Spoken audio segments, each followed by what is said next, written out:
Steve Ghikadis is a humanist officiant who conducts secular marriages, memorials, and many more meaningful life-affirming celebrations. He holds a Bachelor of Arts in History and a Bachelor of Education in primary, junior, and intermediate grades. Raised as a free thinker, Steve has been married to a Christian for over a decade. He and his wife, Cindy, believe in the importance of bridging the gap between believers and non-believers. Their two young children are being raised in an interfaith household and are free to choose their own path. His family dynamic inspired him to write Humanism from the Heart, Building Bridges Beyond Belief, a book that emphasizes the importance of working together to celebrate the diversity of worldviews. Steve serves as an ambassador for Humanist Canada, Recovering from Religion, and Sunday Assembly. In 2024, he was awarded the King Charles III Coronation Medal for significant contributions to his community in Windsor, Essex County.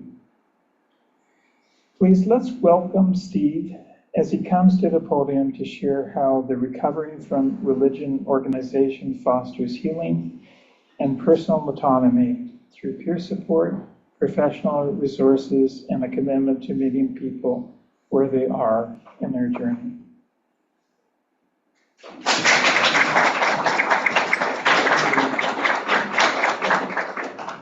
All right. So, yes, I'm Steve Ghikadis, and I'm all those things. Also, I will explain what I do for the organization that's called Recovering from Religion, which may be also kind of a misnomer, and I'll explain why. The name kind of throws people off, and I'll get into that. On my way here, I was a little bit worried that I wasn't going to make it. Last night, I had to stay at a campsite at Rondo. I'm not a camper. I'm not an outdoorsy person by any means. So I barely survived that. And then the way here was like a torrential downpour, and I'm thinking somebody's deity's mad at me. And as I'm thinking this, the water just kind of separated, and I was able to drive through, kind of like the parting of the Red Sea. So that was kind of a cool experience on the way in. You'll notice that the symbol for Recovering from Religion is a bridge, kind of like the bridge that you have on your symbol. And then also, we'll tie it into my book also being a bridge as well. So that's one of the things that I like to do is build a bridge between people of different backgrounds, beliefs, and situations in life. So,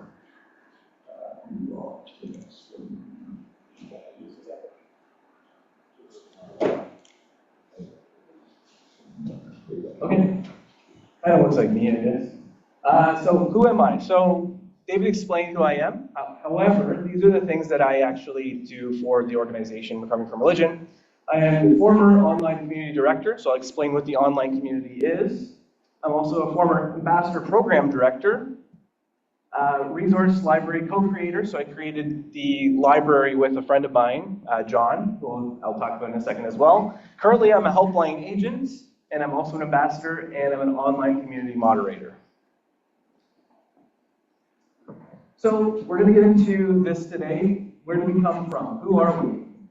Where did we start? What was our mission? Or what is our mission? Then I'm going to get into the programs and resources and upcoming events. And then we're going to get into other aspects. Question and answer period. If you do have any questions, we may not have time for that, but we can try. And then I'll give my final thoughts. So the gentleman in the center there, this is Dr. Darrell Ray. So he actually wrote a book in 2009, which seems like yesterday to most of us. But it was actually 17 years ago this year. He wrote a book called The God Virus, which at the time, he realized that a lot of the books that were coming out, they didn't have a psychological aspect to them. They were more about like the emotional side of why people are getting away from religion and that type of thing. And he wanted to focus on the psychological aspect because he has a Bachelor of Sociology and Anthropology, and then he also has a Master's in Theology. And then his doctorate was actually in psychology. So he really wanted to tackle this from a psychological standpoint. So when he wrote the book, The God Virus, what he was trying to get across is that the harmful aspects of religion can be passed on to the next generation through vectors, like certain individuals, and it was kind of like passing along a virus. So he was trying to kind of nip in the bud the harmful aspects of religion. And what he did was that he booked Kansas City IHOP for a group of people because he kept having people come up to him and saying, I'm struggling with this aspect of religion, or my spouse is a believer and I'm not a believer, and things like that. So he had a lot of people, and he said, you know what, I'm going to make this event happen. So he put a thing on in the newspaper, and he had 11 people show up, and they stayed for 3 hours. So at IHOP, they actually kicked them out of there. They're like, you can't stay any longer. Like, I have to go to bed, or I either have to sleep here or go to bed. So they ended up kicking them out. But that really started something. So he said, you know what, I'm going to create an organization that's going to help people by answering these questions, and also to be able to provide hope, healing, and support to those who are struggling with issues of doubt and non-belief. And that's basically what the organization is. That's the mission statement, and that's exactly what we do. So this is kind of the structure of the organizations. We have Dr. Darrell Ray at the top as the president, and we have the board. But then we also have, under Hope, Healing, and Support, we have different categories of directors that handle certain things. So we'll get into each aspect of what those things are. And I don't have a lot of time, so I'm not going to really dig into the nitty-gritty of what it is, but I'm going to give you the bare bones of what the organization can offer. We also have the internal, and then we also have the secular therapy project, which I'll get into in a second as well. So for volunteers, we have about 250 plus active volunteers, and it's a 24-hour service. So there's something called the helpline and the chat line, and we monitor those 24 hours. So if anyone's struggling with issues of doubt, non-belief, even if someone is a believer, but they're still trying to find an organization that's going to be, less harsh or a little bit more liberal, we'll send them somewhere like a Unitarian Universalist Fellowship. The time zones, we have about 19 different time zones that are covered throughout the world. And we're all over the world. So we go Moscow to Perth. There's people all over the place. There's Canadians. There's people in Copenhagen. Anywhere that you can think of, we usually have a volunteer.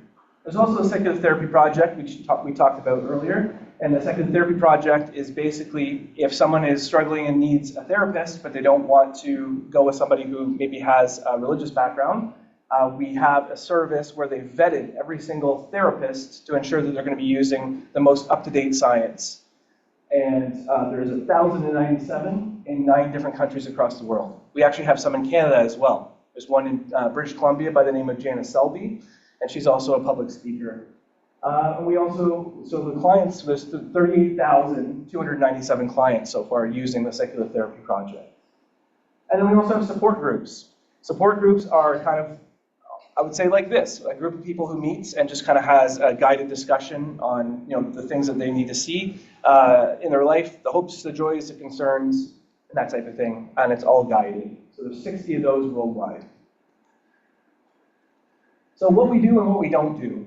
So the biggest thing is that we meet people where they're at. So when we say what we don't do, we don't try to deconvert anyone. We're not there to tell people that their beliefs are nonsense. We're not there to tell people that their beliefs are 100% correct, right? The biggest thing is that we don't know. But the thing is that if these beliefs are causing you harm, then we're there to be a shoulder to cry on for you, right? And so we offer peer support. So peer support is the biggest thing that we offer with the helpline and the chat line. It's somebody who maybe has experienced the same things that you've experienced. It's maybe somebody like me who's never been in that situation of having beliefs, but maybe knows somebody or is connected to somebody who does. And we also extend the support through professional services, and that's with the Secular Therapy Project. So if somebody actually needs the professional services support, then that's where we send them to do that. But we also include what I talked about earlier, the online community. And what the online community is, it's a place that you can go to continue the support after you've had a phone call or a chat. So say, the issues aren't really resolved. Normally what we do is we talk to people and we say, if you woke up tomorrow, what would change to make your life better? And if they can answer, like maybe if I move out of my mom's house, because my mom is very conservative and she's telling me that I need to do this, and if I move out of that house, I'll have a little bit more freedom. So a lot of them have like a plan in place. The ones that don't really have a plan, or the ones that want to talk about things a little bit more, we put them in what's called the online community. So it's actually an internal group where nobody can access it from the outside. You have to be able to be invited in. And it is populated by people who are both volunteers and moderators, and then also people who are clients. So they're interacting with other clients who may have had the same or similar issues in the past. And there's different channels that you can join. So say if somebody is part of the military, there's a military channel where you can go and be part of that and talk to people who are experiencing the same types of things in the military. And then there's like a family channel. So if someone's experiencing problems with, family members, either a spouse or their parents or something, they can belong to the family channel and they can talk to people in there as well. So like I said, we don't attempt to deconvert anyone, and our services are completely 100% free. So any of these things, excluding the Secular Therapy Project, which is more of our sibling organization, they handle things a little bit differently and they kind of go through insurance. So if someone has insurance, it's covered for professional services. But for the peer support and anything that we offer within Recovering from Religion as an organization is 100% free. And we don't argue or debate theology. So sometimes we'll be sitting at the table. It won't happen at BajaCon because a lot of us are like-minded that attend there, but we've been to different places where we've set up a table. We'll have people come along and they start arguing theology and they start telling us that we're going to burn in hell or whatever it is that they want to say. We just smile and nod and we say, well, thank you for your, your input and your comments, but we're actually an organization that helps people where they're at, and we try and explain that what we do and kind of diffuse those situations. We go through a lot of training, and the training is more self-guided at first, but then we end up getting a support worker that guides us through the training, and a lot of it is about active listening, and that's one of the biggest things that we like to do is listen to what the concerns are that people have, even if it's a complete opposite view of what we have, and we try and help people where they're at, regardless of where they're coming from. And if the client is looking for religious services, we direct them to those services. Like I said, if someone is, they're saying, well, I'm gay and my church, hates the LGBTQ community. Well, guess what? There's other churches like Unitarian Universalists who invite everybody to join. Right? So that's what we do is we say, well, that's cool that you still believe. We're going to find you an organization in your area that's going to help you. So these are the different services that we offer in the program. So we have the helpline and chat line that we talked about. We also have a callback service. So if somebody doesn't get through to us on our 24-hour net because there isn't somebody watching a 1-hour block or something, they can leave a message. They can put in a request to be called back or chatted back with, and that is something that we facilitate as well. We also have those support groups that I talked about. I actually got to be a part of one of those during our fall excursion. So the fall excursion is something that happens every year. It was in Pigeon Forge, Tennessee one year. I think it might be going back to Pigeon Forge. But basically, you get a giant cabin, and everybody stays in the cabin. And we have guest speakers, and we have secular therapists that are there to just take people on walks, and you can talk about your concerns. And we had support groups. So one of the activities was split up into several different groups and go through some activities. And it's a really great program. We also have something called RFRX Talks. So if anyone's ever heard of a TED Talk before, it's like someone gets up on stage and tells something about their expertise. We have the same thing with RFR. So every Monday night at 8 p.m., we have what they call RFRX Talks, where someone will come and there'll be a guest speaker. They'll talk for about 20 to 30 minutes. And then after that, there's a hangout, so you can actually ask questions. And there's a lot of them, all of them are posted up on the YouTube that we have, on the Recovering from Religion YouTube page. But if you wanted to tune in any Monday, just go to the website and you can find it. I think I'm doing one on the 27th of April. I'd have to check. It's a Monday, whatever it is. I think it's the 27th. We also have the podcast, which actually is a lot of the RFRX Talks that's been converted into podcast form, and it's put out on Apple Podcasts and wherever else you get your podcasts. We also have the Excommunications blog. Now, this is actually where my book came from, because I started writing on the blog for Recovering from Religion about having a mixed faith relationship, and people were commenting saying, oh, this would be really cool as a book format. I'm like, yeah, that's really cool. So I threw it all together. A friend of mine who's an editor said, yeah, I'll edit it for free. I'm like, okay, cool. I gave it to her, and she's like, yeah, this is no good. I'm like, oh, what? And it really was disheartening at the time. And she said, yeah, like there's a lot of heart here, there's a lot of good stuff, but you need to find like a common theme or message that is going to go through the whole thing. And so I was like, no, okay, never mind, I'm not going to bother writing this book. And then a few months later, I was doing a podcast for Humanist Canada, and I said, it's kind of humanism from the heart. Oh wait, I'm going to use that as a title for my book. As soon as I came up with a title for it, kind of everything started flowing, and I was able to piece everything together. When I gave it back to her, she goes, yeah, okay, you made it, you did it, and that was good. But it's all started from the blog. It ended up being a blog.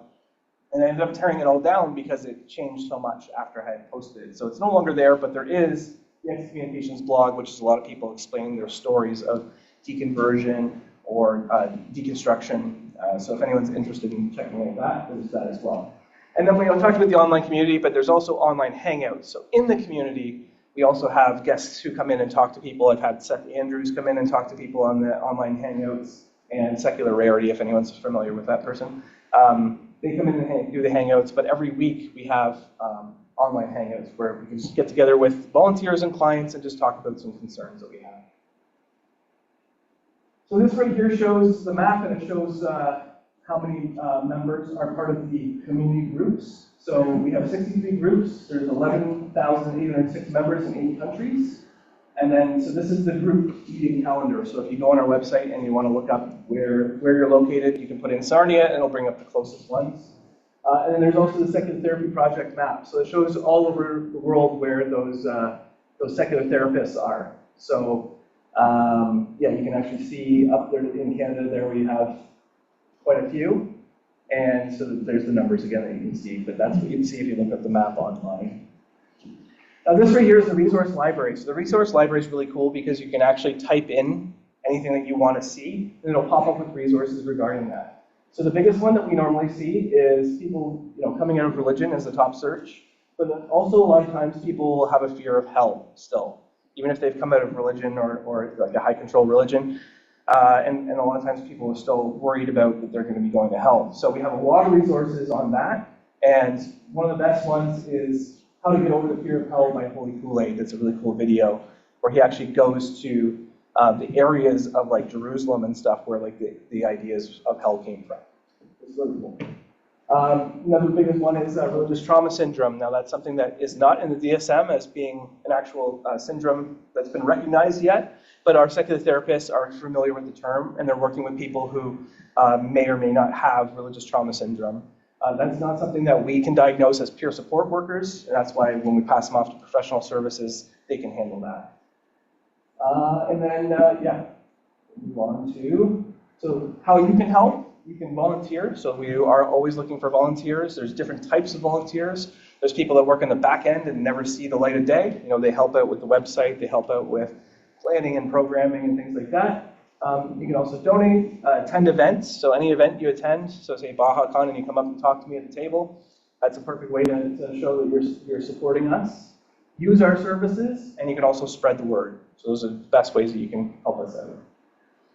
And V. Lavyanka, who used to be part of Talk Heathen, and now they have a show called, I can't remember what the name of it is, so they made this really cool quote, and it said, "Recovering from religion, it's like sending up a prayer, but you actually receive an answer." So I thought that was kind of a cool way to end with a quote like that, because that's basically what it is. It's basically people are asking us for help, and we're actually delivering on that help.